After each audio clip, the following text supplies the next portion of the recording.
Oremos. Bondoso Deus, eu quero agradecer, Senhor, mais uma vez, pelos privilégios que o Senhor nos dá. Nós não merecemos, mas o Senhor nos dá tantas coisas, tantas bênçãos. Nós somos gratos ao Senhor, porque pertencemos a Ti, porque nós podemos desfrutar de íntima comunhão com o Senhor, mesmo em meio ao mar revolto, num mundo onde muitas incertezas nos cercam e não é de hoje, com muitas pessoas sem saber o que fazer, para onde ir, nós podemos encontrar amparo em Ti. E nós te agradecemos por isso, Senhor.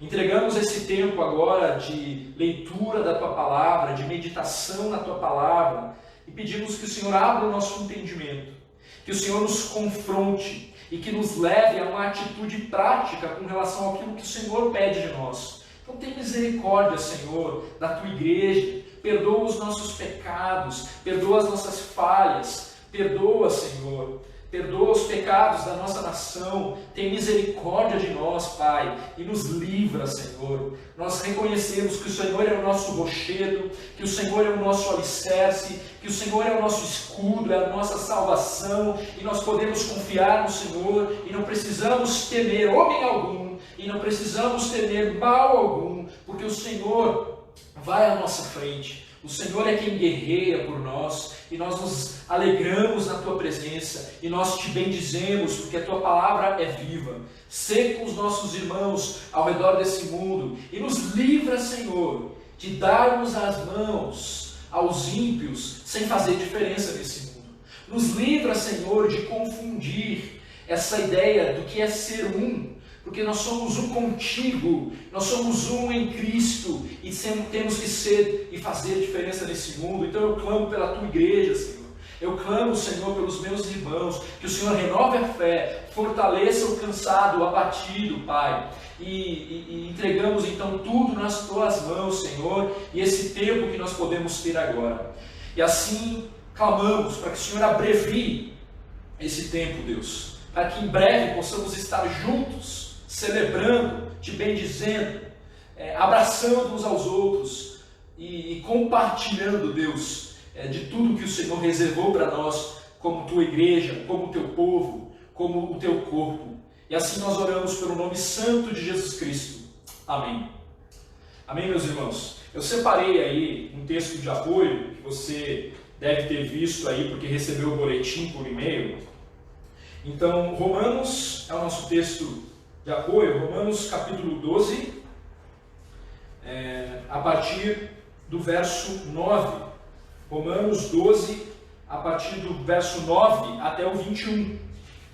Inclusive, irmãos, aqui no nosso boletim eu tenho procurado sempre dar uma palavra aqui, para que você possa ser edificado também. Então, que Deus use isso para a honra e glória do nome dEle. Mas vamos ler então, Romanos 12, nosso texto de apoio, a partir do versículo 9 até o verso 21. Diz assim então a palavra do nosso Deus: o amor seja sem hipocrisia, detestai o mal, apegando-vos ao bem. Amai-vos cordialmente uns aos outros com amor fraternal, preferindo-vos em honra uns aos outros.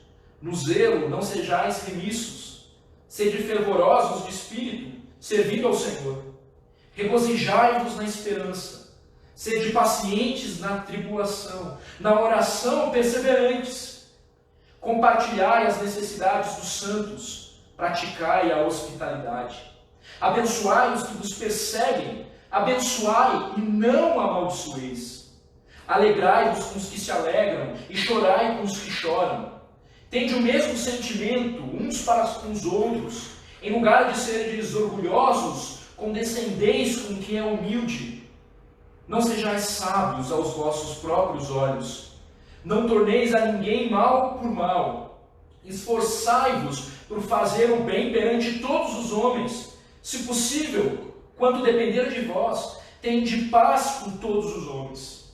Não vos vingueis a vós mesmos, amados, mas dai lugar à ira, porque está escrito: a mim me pertence a vingança, eu é que retribuirei, diz o Senhor. Pelo contrário, se o teu inimigo tiver fome, dá-lhe de comer, e se tiver sede, dá-lhe de beber, porque fazendo isto, amontoarás brasas vivas sobre a sua cabeça. Não te deixes vencer do mal, mas vence o mal com o bem. Senhor Jesus, que texto maravilhoso esse e que desafio viver isso, colocar isso em prática no nosso dia a dia. O texto de hoje está em 1 João, a primeira carta de João, capítulo 3, a partir do verso 11 a 18, ele também vai reforçar e vai nos dar a realidade, vai nos mostrar o que é o amor bíblico. Né? Então a mensagem de hoje está em 1 João, capítulo 3, a partir do verso 11 até o 18, dando continuidade à pregação da semana passada. Se você não conseguiu assistir, está disponível aí no YouTube e no Facebook. Que amor bíblico, que amor é esse? Então na semana passada nós vimos que a nossa comunhão com Deus amoroso, né, o nosso teste de DNA, que comprova a nossa filiação, é a prática da justiça e do amor, uma consequência por permanecermos em Cristo. Então basicamente os filhos de Deus, permanecendo em Cristo, praticam a justiça em amor. E os filhos do diabo, eles seguem um estilo de vida pecaminoso que despreza Cristo e os seus mandamentos. Então, seguindo a sequência do próprio texto, nós buscaremos responder a pergunta: o que significa, nós buscamos responder essa pergunta, o que significa praticar a justiça? E o contexto imediato ali, ele coloca em contraste a prática do pecado e a prática da justiça, uma vez que só uma pessoa é completamente justa, e o Senhor Jesus Cristo. Nós vimos então que praticar a justiça é se alinhar com a conduta de Cristo, que não transgrediu a lei, mas cumpriu toda a lei. João ele enfatizou então o contraste entre a justiça e o pecado. E agora, a partir do versículo 11, a ênfase é o contraste entre o amor e o ódio. De qualquer forma, as últimas palavras ali do versículo 10 da semana passada, né, sugerem uma conexão íntima entre justiça e amor. Note lá o versículo 10, vamos retornar ali. Nisto são manifestos os filhos de Deus e os filhos do diabo. Todo aquele que não pratica a justiça não procede de Deus, nem aquele que não ama a seu irmão. Fato é, então, que os filhos de Deus e os filhos do diabo, eles são distinguidos, né, por seus estilos de vida. Justiça e amor, pecado e ódio.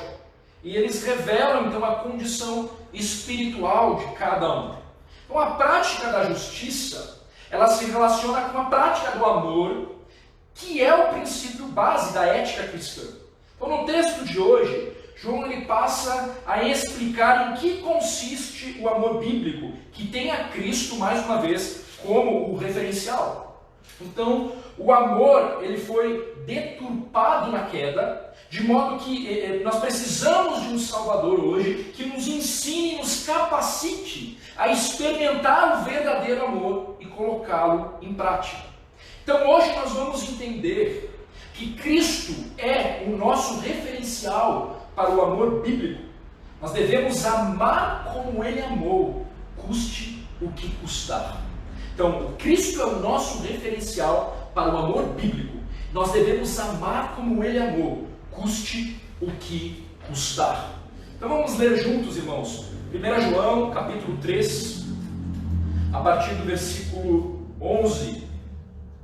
1 João 3, a partir do verso 11, diz assim então a palavra: porque a mensagem que ouviste desde o princípio é esta, que nos amemos uns aos outros, não segundo Caim, que era do maligno e assassinou a seu irmão.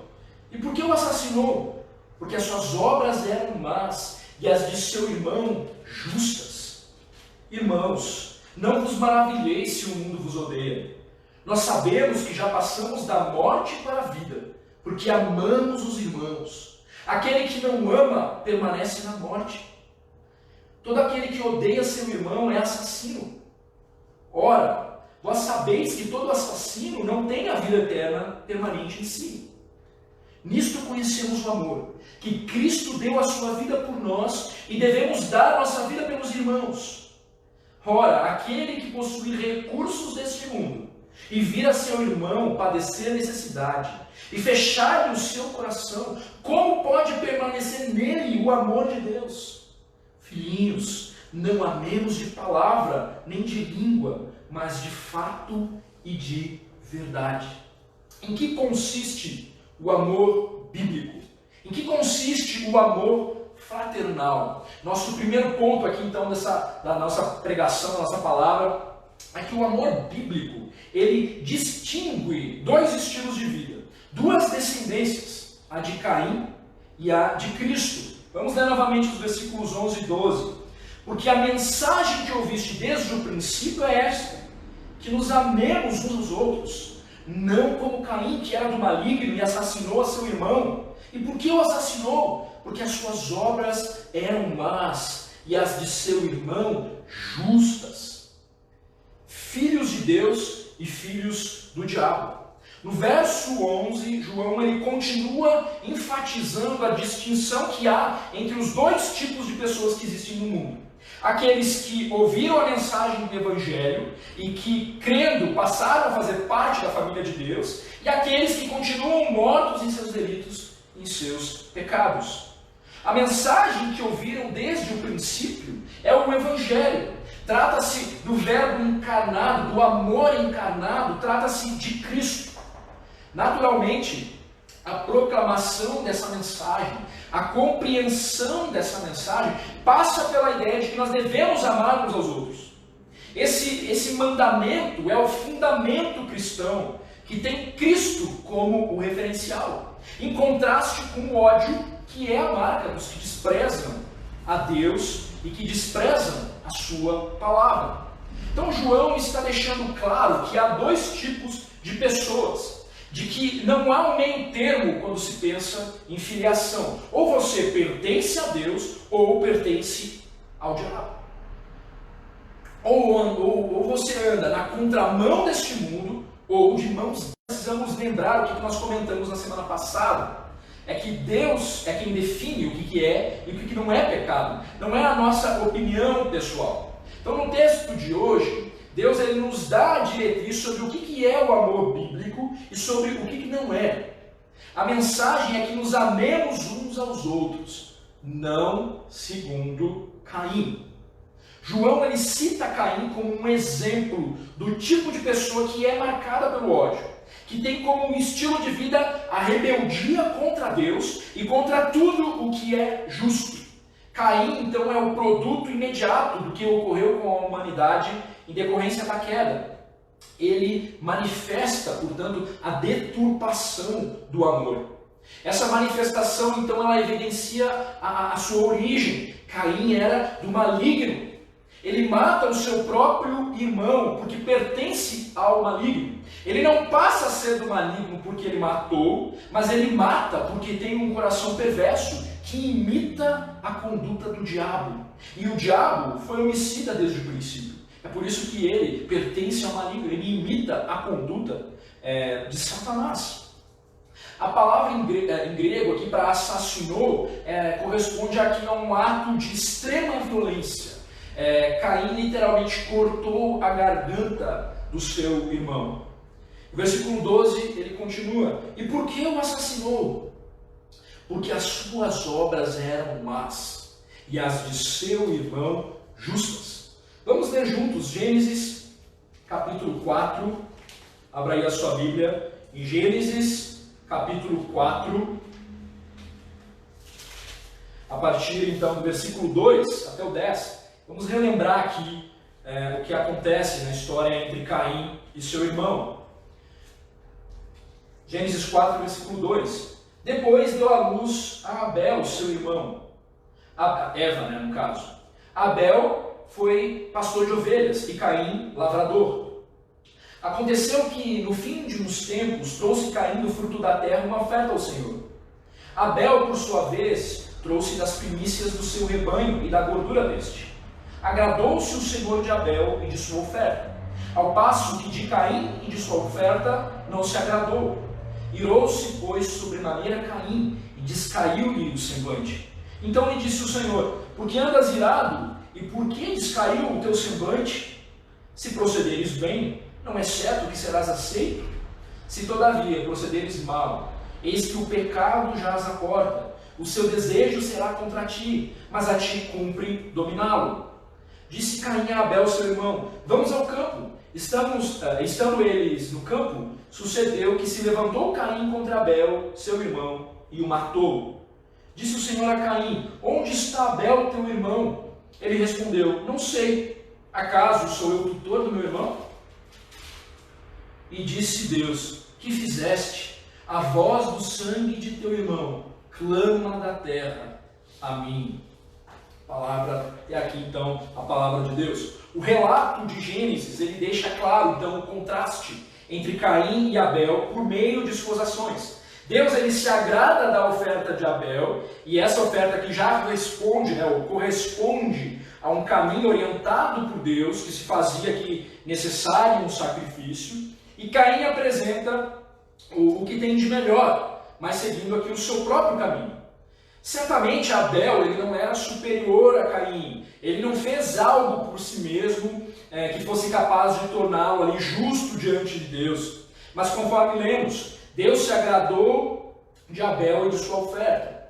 O questionamento que Deus faz a Caim ali: se procederes bem, não é certo que serás aceito? No versículo 7, E as afirmações de João, ao falar sobre o porquê do assassinato, lá no capítulo 3 da carta, versículo 12, porque as suas obras eram más e as de seu irmão justas. Essas duas coisas nos permitem traçar aqui um paralelo entre os filhos de Deus e os do diabo, entre os descendentes de Cristo pela fé e os descendentes de Caim em virtude do pecado.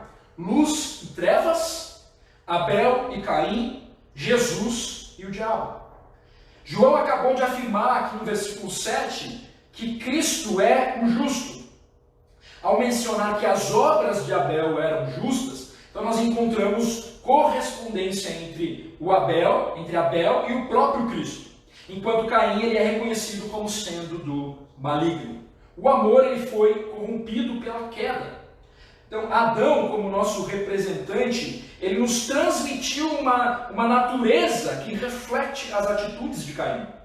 Ou seja, a mesma força motriz ali que foi evidenciada em Caim faz bater o coração da humanidade caída. A verdade é que todos nós somos, então, descendentes de Caim e que sem a intervenção divina nós somos incapazes de mudar a verdade a respeito do nosso coração. Então, quando Adão pecou, ele deixou um legado de morte que atingiu a toda a humanidade. O amor bíblico, então, ele distingue dois grupos de pessoas. Mas esta distinção, ela só pode ocorrer porque Deus interviu na história, ao enviar o seu Filho, Jesus Cristo, para que todo aquele que nele crê não morra. Nós já falamos a respeito, mas convém relembrar que não há justo, nenhum sequer. Não há quem busque a Deus, é o que Paulo vai afirmar em Romanos. Então a descrição do apóstolo Paulo, que remete então às atitudes de Caim, ali no capítulo 3 de Romanos, que depois você pode ler. Ele afirma: a boca é cheia de maldição e de amargura, os pés velozes para derramar sangue, nos seus caminhos há destruição e miséria, desconhecem o caminho da paz, não há temor de Deus diante dos seus olhos. E aqui Paulo está descrevendo a humanidade, quantas semelhanças com o caminho de Caim ali na relação com seu irmão. Em Efésios, Paulo afirma que antes nós éramos trevas, não que estávamos nas trevas, mas éramos trevas. Em Colossenses nós descobrimos que estávamos presos também em um império de trevas. Capítulo 1, versículo 13. Mas olhem lá para Efésios capítulo 2, versículos 1 a 3. Diz assim: Ele vos deu vida, estando vós mortos nos vossos delitos e pecados, nos quais antes andastes outrora, segundo o curso deste mundo, segundo o príncipe da potestade do ar, do espírito que agora atua nos filhos da desobediência, entre os quais também todos nós andamos outrora, segundo as inclinações da nossa carne, fazendo a vontade da nossa carne e dos pensamentos, e éramos, por natureza, filhos da ira, como também os demais. Então note, eu e você, nós estávamos mortos nos nossos delitos e pecados. Nós andávamos segundo o curso deste mundo, segundo o príncipe da potestade do ar, que atua nos filhos da desobediência. Ou seja, todos nós, a humanidade, ela foi corrompida pelo pecado. Filhos da ira, que encontram em Caim um representante legítimo. Sim, o amor bíblico fraternal, o amor bíblico, ele faz distinção entre dois grupos de pessoas. Mas saiba que essa distinção, ela só é possível em virtude de Cristo, que nos justificou e que nos capacita a obedecer aos seus mandamentos, de forma que Deus olha para nós e vê alguém justo, não por obras, mas para as boas obras. De forma que, uma vez salvo, não tem como você e eu continuarmos debaixo da escravidão do pecado, vivendo na prática da injustiça e do ódio. Você lembra de quando você se converteu? Ainda antes, da sua conversão, era impossível nós percebermos pecados e discernir questões espirituais. Mas mediante o arrependimento e a fé salvífica, na fé, a fé que se consolida e que confia na obra de Cristo na cruz, aquilo que antes sequer incomodava passou a ser uma luta diária. Aquilo que antes era banalizado por você foi confrontado pelo Espírito Santo, de modo que não há como você voltar a vivenciar o pecado sem sentir culpa por esse pecado. O Espírito Santo que habita no crente e o instrui, o convence do pecado. Então, nesse sentido, a provação, a luta com relação a algum pecado específico, pode indicar que você é verdadeiramente um filho de Deus. Ou seja, a existência da luta pode revelar a confrontação do Espírito Santo, que não tolera a comunhão entre a luz e as trevas. O amor fraternal que procede de Deus, que é resgatado por Cristo, porque ele foi deturpado na queda, ele faz distinção entre dois grupos de pessoas.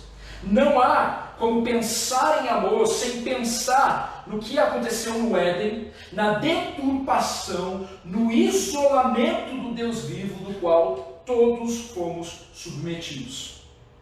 Não há como pensar em amor sem pensar em Cristo, que veio ao mundo para nos resgatar das trevas, nos dando vida eterna, mas para também, desde já, resgatar em nós o que é ser um ser humano. Cristo, ele inicia uma obra na vida daquele que crê, que implica, essa obra implica na restauração do verdadeiro amor que foi perdido no Éden. Em Cristo, nós precisamos crer, portanto, que é possível vivenciar o amor bíblico. É possível imitar o Senhor Jesus, apesar do padrão ser Ele próprio e, portanto, elevadíssimo, justo e santo, e precisamos dele mesmo para que consigamos viver esse amor. Então, Cristo, ele é o nosso referencial para o amor bíblico. Nós devemos amar como Ele amou, custe o que custar.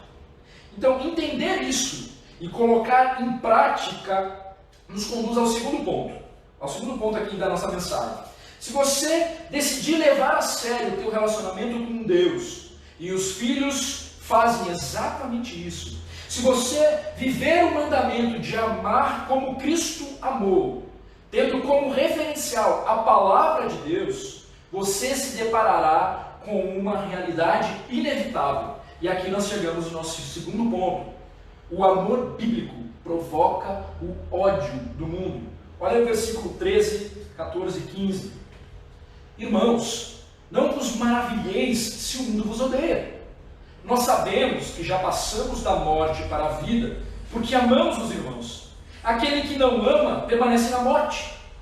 Todo aquele que odeia a seu irmão é assassino.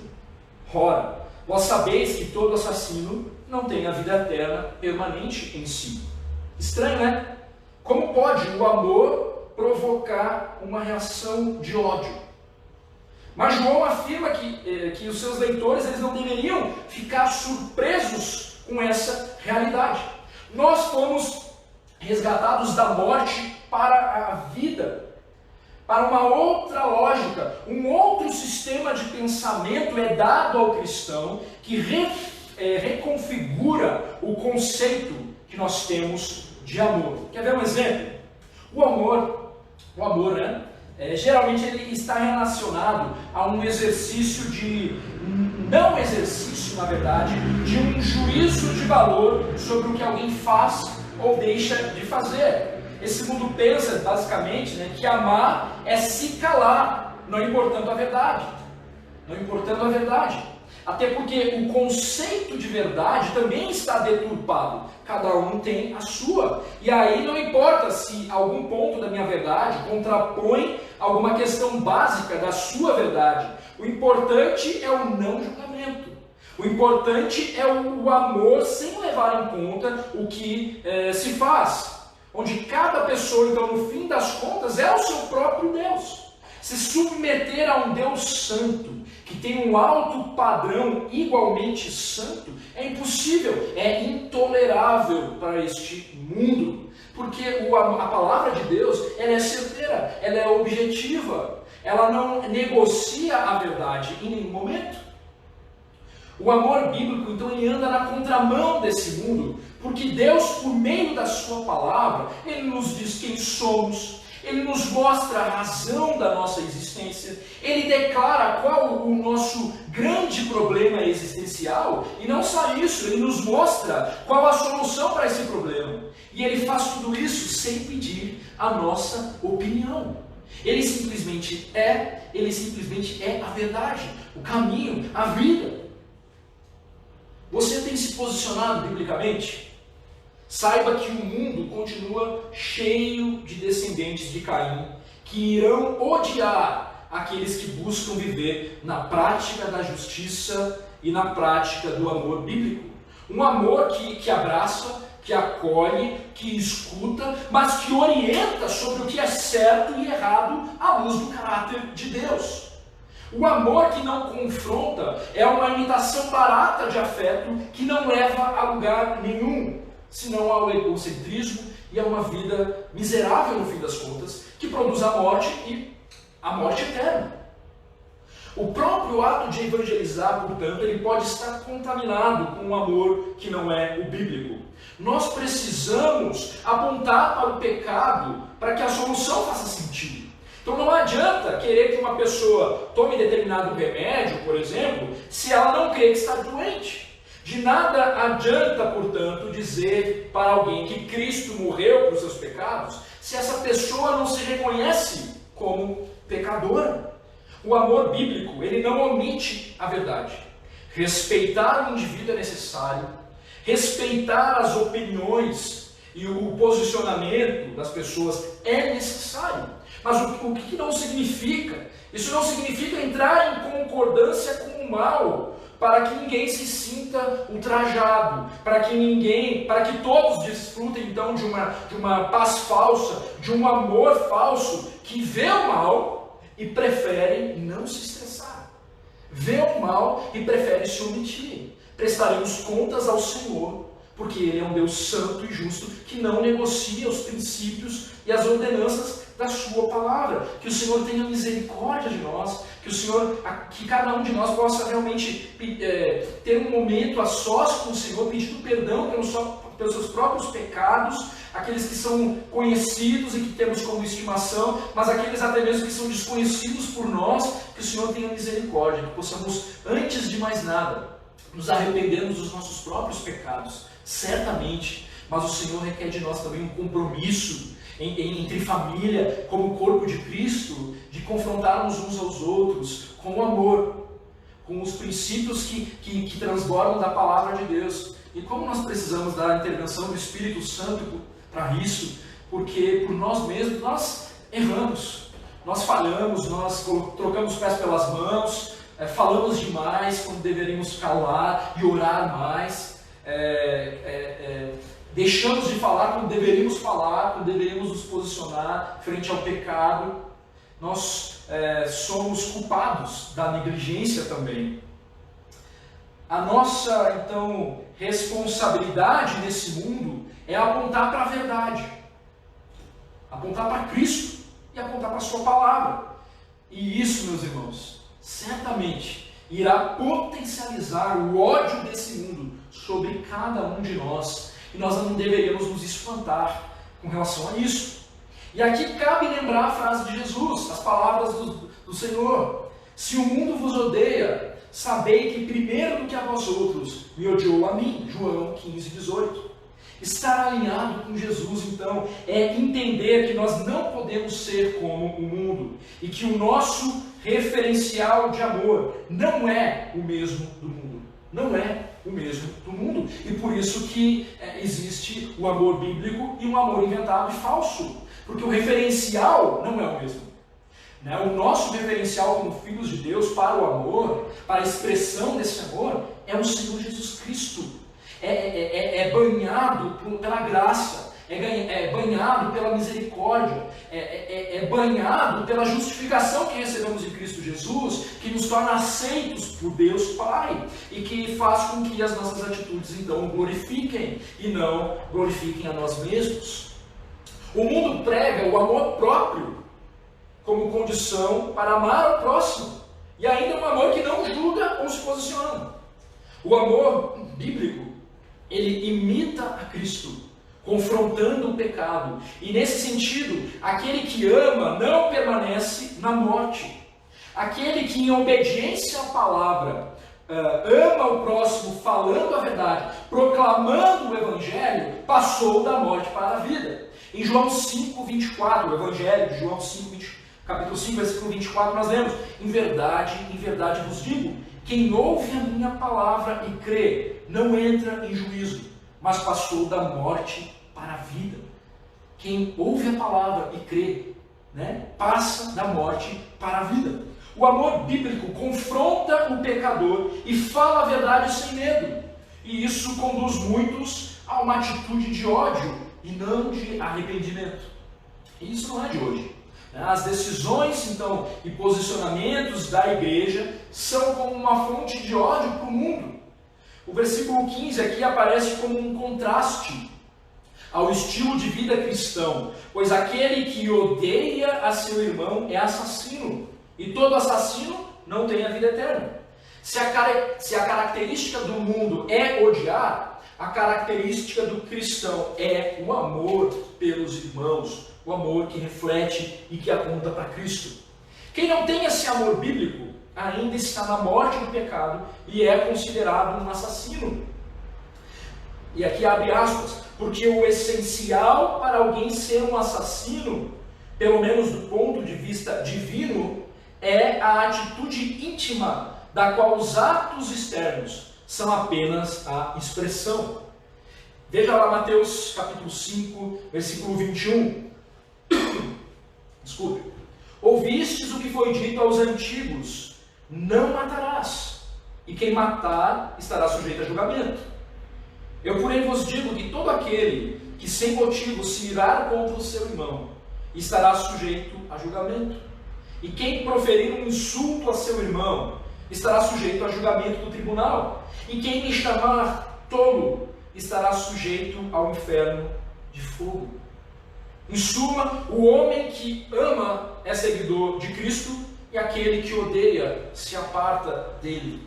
Quem de nós pode escapar? Quantos pensamentos de julgamento, de ódio com relação ao próximo nós temos diariamente? Como precisamos de um Salvador para colocar em prática esse amor bíblico. Cristo, ele é o nosso referencial para o amor bíblico e nós devemos, portanto, amar como ele amou. Isso é possível e custe o que custar, nós devemos nos empenhar para ser como Cristo nesse mundo. Então nós já vimos até aqui que o amor bíblico ele distingue dois estilos de vida, duas descendências, a de Caim e a descendência de Cristo.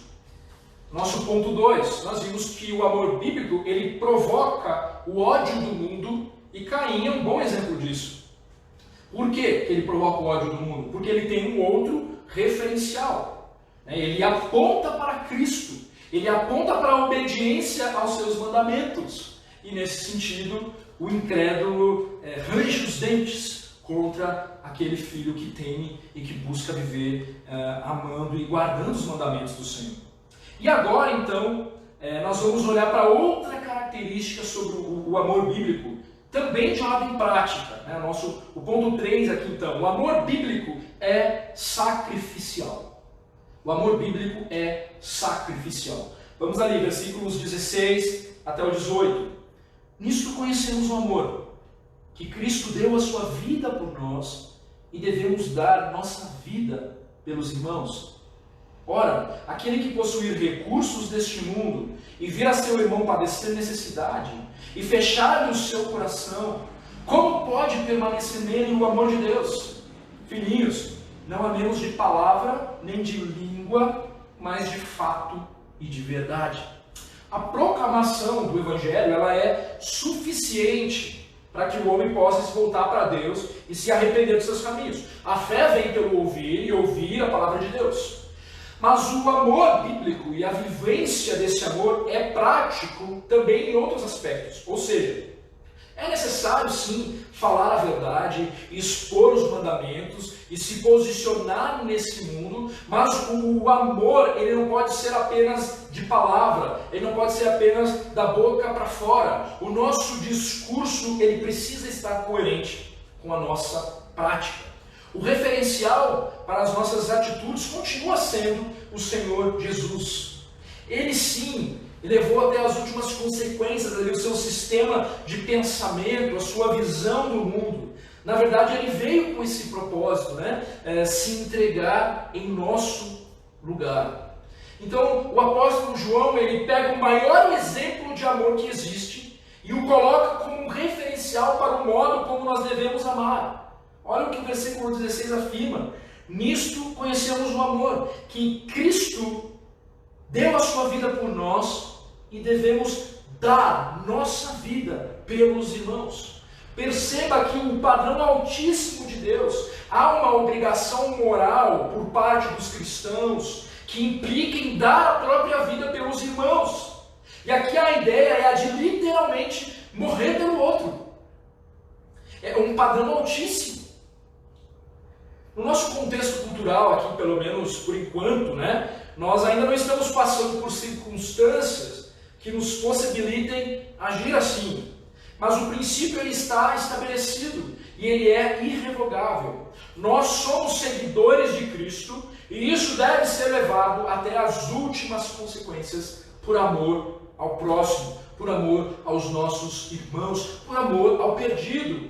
Um amor sacrificial e altruísta, que coloca o outro em primeiro lugar. Eu quero ler mais um texto aqui com vocês, está lá em Filipenses, capítulo 2, a partir do versículo 1 até o 8. Abra aí a sua Bíblia para acompanhar. Filipenses, capítulo 2, os primeiros 8 versículos. E diz assim então a palavra: se há, pois, alguma exortação em Cristo, alguma consolação de amor, alguma comunhão do Espírito, se há entranhados afetos e misericórdias, completai a minha alegria, de modo que penseis a mesma coisa, tenhais o mesmo amor, sejais unidos de alma, tendo o mesmo sentimento. Nada façais por partidarismo ou vanglória, mas por humildade, considerando cada um os outros superiores a si mesmo. Não tenha cada um em vista o que é propriamente seu, senão também cada qual o que é dos outros. Tende em vós o mesmo sentimento que houve também em Cristo Jesus, pois ele, subsistindo em forma de Deus, não julgou como usurpação ser igual a Deus. Antes, a si mesmo se esvaziou, assumindo a forma de servo, tornando-se em semelhança de homens, e reconhecido em figura humana, a si mesmo se humilhou, tornando-se obediente até a morte, e morte de cruz. Olha o referencial a quem João aponta. Olha a atitude de Cristo. E aqui o apóstolo Paulo também é muito claro sobre quais são as nossas atitudes, sobre o que deve mover o nosso coração, ao mesmo tempo que ele nos pede, e nos manda, e nos orienta sobre como devemos agir. De certa forma ele está dizendo que o nosso coração anda na direção contrária a isso. Nós somos egoístas, amamos a nós mesmos, queremos sempre que todos nos honrem, que todos se dobrem diante de nós. Misericórdia. Não é à toa que o Senhor nos exorta aqui a andar com humildade. Nós pertencemos ao corpo de Cristo, devemos andar em unidade. Entretanto, sem dar as mãos para falsos profetas, espalhados por todo o mundo, inclusive na nossa nação. Há um falso evangelho sendo pregado, do qual eu e você não devemos dar as mãos e nos comprometermos com esses falsos mestres. Nós devemos sim, como atalaias, nos levantar e dizer, olha, isso é falso, mas o verdadeiro evangelho, ele é real, ele é palpável. Olhe para mim, eu sou como Cristo. Olhe para mim, você pode encontrar a restauração, o perdão dos seus pecados, a vida plena em Cristo Jesus. Irmãos, nós devemos nos alinhar a Cristo e a sua verdadeira igreja, e não a toda a sorte de gente que se autodenomina cristã por aí. Como vamos julgar isso? Que o Senhor tenha misericórdia de nós e nos dê discernimento, para a gente não cair no engano de que há uma unidade universal. Não há comunhão entre a luz e as trevas, e isso precisa ficar muito claro para nós, porque como nós vamos nos posicionar como luz e trevas se a gente não conseguir discernir isso? Não conseguir discernir os filhos de Deus e os filhos do diabo. João está alertando a igreja aqui para que ela discirna, ela não se deixe contaminar pelos enganos dos falsos mestres. Irmãos, o amor bíblico não é o amor universal que tem sido proclamado por aí, né? Há aspectos que parecem iguais, mas como nós vimos, né, as nossas obras são como trapos de imundícia diante desse Deus que é justo e santo. Um exemplo bíblico desse amor sacrificial, né, que tem a obra de Cristo como referencial, eu acho que esse aqui é o ponto significativo de distinção, né, o referencial é Cristo. Um exemplo bíblico é a exortação de Paulo aos maridos, que nós encontramos lá em Efésios 5. Lá o apóstolo Paulo diz, para que os maridos amem as suas esposas, como Cristo amou a igreja e a si mesmo se entregou por ela. O marido deve estar disposto a literalmente dar a própria vida para preservar a esposa. Mas esse ato também de sacrifício talvez nunca realmente seja exigido de você, marido, né? Ou de cada um de nós como irmãos em Cristo, como eu já disse. No entanto, João ele é muito prático aqui. Nós teremos muitas oportunidades de demonstrar o amor bíblico, o amor sacrificial em nosso dia a dia. Talvez você não vá ter que morrer por ninguém, mas se for necessário, esse é o princípio. Você, marido, realmente tem que dar a própria vida para preservar a vida da sua esposa, dos teus, sim. Nós temos que nos posicionar com esse amor dessa maneira. Mas o versículo 17, aqui João, ele nos indica de que forma nós devemos morrer. Né? E, literalmente, sim, mas existem outras formas, meus irmãos, que talvez você que está dizendo e afirmando aí que sim, eu com hombridade estaria disposto a morrer pela minha esposa, mas não é capaz de amá-la dia a dia, abrindo mão dos seus direitos, abrindo mão dos seus desejos, para que ela possa realmente ser cuidada e, enfim, colocá-la, considerá-la superior a você mesmo. E o mesmo se aplica aos outros relacionamentos, considerarmos uns aos outros. Isso, a palavra de ordem aqui é a humildade, é ter um coração humilde. Quem diante da cruz consegue permanecer altivo? Misericórdia para as nossas vidas, que possamos ser humildes no trato, nos relacionamentos. Mas o versículo 17, ele é muito prático. Olha aqui, como que nós podemos pegar a indicação do como morrer, e provavelmente você vai ser exposto a essa morte, né, a essa disponibilidade de morrer pelo outro, com base nele. Vamos ler aqui, versículo 17, lá em João. 1 João. Aquele que possui recursos desse mundo e vir a seu irmão padecer necessidade e fechar o seu coração, como pode permanecer nele o amor de Deus? Então ele fala o que falou no versículo 16, aponta para que Cristo deu a sua vida por nós e nós devemos dar a vida pelos nossos irmãos, e em seguida ele completa, olha, se você tem recursos nesse mundo e vir o seu irmão padecer necessidade, fechar o coração, como pode permanecer nele o amor de Deus? Então trata-se, né, da disposição a entregar algo que tem valor para a nossa vida, para enriquecer a vida de outro. Aqui a mortificação da nossa carne, ela implica em abrir mão dos nossos direitos em favor do outro. É provável que por amor a Cristo, então, meus irmãos, você tenha que escolher viver com menos para que outros vivam.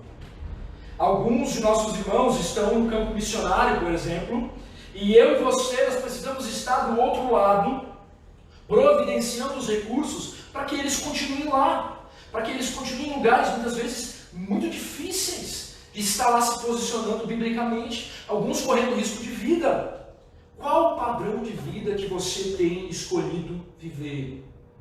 O que tem regido as suas escolhas, as suas decisões? Os recursos que chegam nas tuas mãos, eles devem ir além do conforto e da garantia de um futuro para os teus filhos. Você sabia disso? Os recursos, o que o Senhor te dá, você não é o fim. Você não é o fim. Você deve levar em conta os valores do reino de Deus. Deve refletir o amor bíblico. Porque se essas ações cotidianas, se nessas ações nós ficarmos omissos, como pode o amor de Deus permanecer em nós? Então Cristo, Ele deu a própria vida. Ele é a nossa referência. Então aqui é um chamado. Negue-se a si mesmo. Negue-se a si mesmo e tome a sua cruz. Versículo 18, filhinhos, não amemos de palavra, nem de língua, mas de fato e de verdade. Mas de fato e de verdade. O cristão pode verdadeiramente imitar a Cristo e ir até as últimas consequências no que se refere ao verdadeiro amor. Em Cristo, nós somos capacitados para amar biblicamente. E esse amor fará com que você seja distinto dos demais, porque não há comunhão entre a luz e as trevas. Esse amor fará com que o mundo, descendente de Caim, odeie você e as suas obras de justiça, alicerçadas em Cristo, porque esse mundo odeia Cristo. E esse amor, ele conduzirá a sua vida ao sacrifício diário, à mortificação da sua carne, para que outros vivam. E isso pode implicar até mesmo na entrega da tua própria vida por amor aos outros, mas ainda que você não precise morrer literalmente, você necessariamente deverá pagar o preço do amor sacrificial. Tudo isso porque Cristo, Ele é o nosso referencial para o amor bíblico. Nós devemos amar como Ele amou, custe o que custar. Custe o que custar. Meu desejo, irmãos, é que essa palavra vá ao profundo do teu coração, que o Espírito Santo de Deus opere sobre a sua vida, te confronte com esta verdade bíblica e que o Senhor nos ajude, nos capacite. Esteja em oração por mim, pelo conselho espiritual da igreja, para que o Senhor derrame da sua sabedoria, da sua misericórdia. Quero orar então com cada um de vocês nesse momento. Oremos, irmãos. Mais uma vez, Santo Deus, nós queremos te agradecer, porque o Senhor enviou o seu Filho ao mundo, para que todo aquele que nele crê não pereça, mas tenha a vida eterna. Muito obrigado, Senhor Jesus, porque o Senhor, apesar de nós, quando ainda estávamos nas trevas, quando éramos trevas, o Senhor veio até nós, morreu em nosso lugar, para que tivéssemos vida. E se hoje somos aceitos, se hoje temos livre acesso ao Pai, é por causa do teu sacrifício, é porque o Senhor é o sacrifício perfeito, que morrendo no nosso lugar, pagou a nossa dívida, para que pudéssemos verdadeiramente sermos livres, para que pudéssemos verdadeiramente desfrutar de uma nova vida, uma vida capacitada a vivenciar o amor bíblico, aquilo que foi desfigurado na queda com a nossa natureza pecaminosa.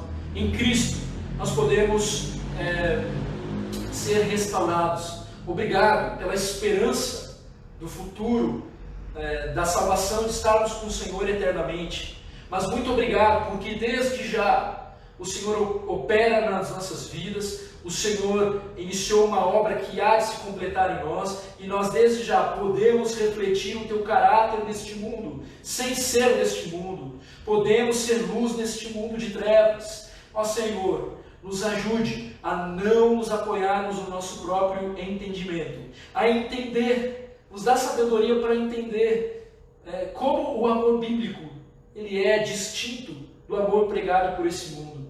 E uma vez entendendo cada vez mais, que o Senhor nos capacite a colocar em prática, dia após dia, colocando a mão no bolso se necessário, estando disposto a morrer para que outros vivam. Ó Deus, tem misericórdia de nós. Eu peço, Senhor, que a Tua paz possa estar sobre cada família, sobre cada um dos meus irmãos. Que realmente o Teu amor e a Tua misericórdia sejam renovados sobre a vida de cada um, Santo Deus. Então, Deus, que o Senhor nos abençoe, que o Senhor nos livre do mal, que o Senhor nos livre de toda e qualquer enfermidade, Pai. Que o Senhor continue providenciando, Senhor, o sustento, e que como Teus filhos, como Tua igreja, possamos dar suporte uns aos outros. Entregamos essa semana tudo o que queremos fazer para honrar e glorificar o Teu nome. Então nos livra do mal. Esse é o nosso pedido e essa é a nossa oração. E oramos em nome de Jesus Cristo, o nosso Senhor, o nosso Salvador. Amém. Amém, meus irmãos. Até.